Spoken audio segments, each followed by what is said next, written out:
নমস্কার বন্ধুরা, আজকে আর এক নতুন ভিডিওতে তোমাদের স্বাগত জানাই।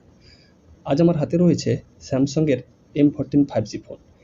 এই ফোনটির সমস্ত ফিচারের সম্পর্কে একদম ফুল ডিটেলসে আপনাদের সাথে আলোচনা করব এবং তার সাথে ফোনের প্রসেসর নিয়ে আপনাদের মনে যে নানা রকম প্রশ্ন থাকে যে স্ন্যাপড্রাগন নাকি এক্সিনোস প্রসেসর ভালো, কোয়াড কোর কি, অক্টা কোর কি, আজ আমি এই সমস্ত প্রশ্নের উত্তর দেওয়ার চেষ্টা করব এবং যাতে আপনাদের পরে কোনো ফোন কিনতে আর কোনো অসুবিধা না হয়। ভালো লাগলে অবশ্যই লাইক আর কমেন্ট করুন আর সাবস্ক্রাইব। বক্সের মধ্যে রয়েছে mobile phone, C type and C type cable, আরও কিছু ইনস্ট্রাকশন বুক, চার্জারটা দিলে ভালো হতো। যদি মোবাইলটা দেখি তাহলে পিছনে রয়েছে 3.5mm jack, C type charge, mic, পাশে ফিঙ্গারপ্রিন্ট সেন্সর রয়েছে, ভয়েস ফোকাস রয়েছে। ভয়েস ফোকাসটা খুব ভালো, আপনার চারদিকে নয়েজটা হবে না। কোথাও কোনো ভিড় জায়গায় থাকলে আপনার ভয়েস ফোকাস থাকবে, আপনার ভিড়ের আওয়াজটা ওপারে আপনার ফোনের ওপারে দিয়ে আছে, সে শুনতে পাবে না। অ্যান্ড্রয়েড ভার্সান যদি বলতে হয় 13 লেটেস্ট ভার্সান, 13 5G ব্র্যান্ড কে সাথ, খুবই ভালো, আপনাদের নিরাশ করবে না। এখন আসি ক্যামেরা নিয়ে।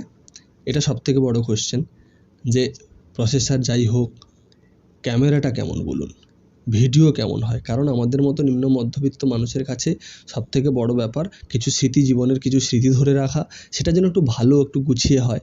তো সেক্ষেত্রে আমি বলবো স্যামসাং আপনাদেরকে নিরাশ করেনি। পিছনের যে ক্যামেরাতে 50 megapixel plus 2 megapixel plus 2 megapixel তিনটে ক্যামেরা রয়েছে, যে ছবি দেয় তা সত্যি অসাধারণ। আমি আপনাদের জন্য বেশ কিছু ছবি তুলে এখানে পোস্ট করছি, যেখানে আপনি দেখলে বুঝতে পারবেন এই ছবিগুলো কত ভালো, কত সুন্দর, তার কালার এবং সমস্ত কালারগুলো বুঝিয়ে দেওয়ার জন্য আমি বিভিন্ন জায়গার ছবি তুলে এনে আপনাদের সামনে তুলে ধরার চেষ্টা করছি। আমি একটি ভিডিও রেকর্ড করেছি এই ক্যামেরা দিয়ে, M14 দিয়ে। তো তাতে করে আপনাদেরকে বোঝানোর চেষ্টা করেছি যে এই ক্যামেরার ডেপথ কতখানি, কতটা ক্ল্যারিটি রয়েছে।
আমি এর স্টেবিলিটি চেক করার জন্য এর একটা ভিডিও বানিয়েছি, ভালো করে লক্ষ্য করলে বুঝতে পারবেন যে আমি এই ভিডিওটাতে কিন্তু ক্যামেরাটাকে পাশ বরাবর সুন্দরভাবে নাড়াচ্ছি, যাতে করে এই ভিডিওটা আনস্টেবল দেখায়।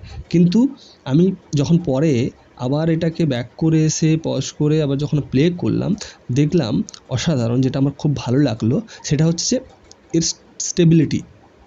আপনার ক্যামেরাটা এইভাবে আস্তে আস্তে নাড়ার পরেও ভিডিওটাতে কিন্তু সেই নড়নচড়ন দেখতে পাওয়া যায়। আপনারা খুব ভালো করে যদি লক্ষ্য করেন দেখতে পাবেন খুব সুন্দরভাবে একটা ভিডিওটা উপস্থাপিত হচ্ছে। প্রসেসরের সম্পর্কে বলতে হয় তাহলে স্যামসাং এই ফোনটিতে Exynos 1330 octa core processor use করেছে 5nm চিপের সাথে। 5nm মানে সবথেকে ছোট প্রসেসর। এই ছোটো প্রসেসর হওয়ার সুবিধা হচ্ছে আপনার ব্যাটারির যে লাইফটা সেটা বাড়িয়ে দেয়। আর অক্টা কোর প্রসেসর কি? অক্টা কোর প্রসেসর হচ্ছে যে আপনার যে চিপটা অর্থাৎ যে প্রসেসরটা রয়েছে, 5nm প্রসেসরটা রয়েছে, তার উপরে ছোট ছোট করে 8টা কোর লাগানো থাকে। এই 8টা কোরই এই প্রসেসরটাকে চালায়। এই 8টা কোর যখন একসাথে কাজ করে তখন এর কাজটা অনেক স্পিড দেয়। এখন আসি ডিসপ্লে নিয়ে।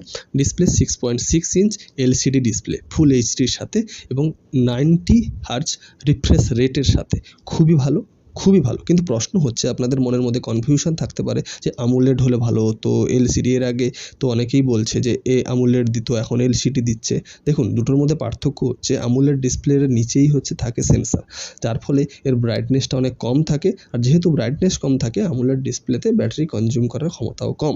আর এলসিডি ডিসপ্লেতে কিন্তু ব্রাইটনেস বেশি। আপনারা যদি ছবি দেখেন AMOLED ডিসপ্লের সাথে এলসিডি ডিসপ্লে যদি কম্পেয়ার করে কোথাও কোনো ছবি দেখেন, তাহলে দেখবেন যে এলসিডি ডিসপ্লের কিন্তু ব্রাইটনেসটা অনেক বেশি হওয়ার জন্য এর ব্যাটারি কনজিউম করার ক্ষমতাও কিন্তু বেশি।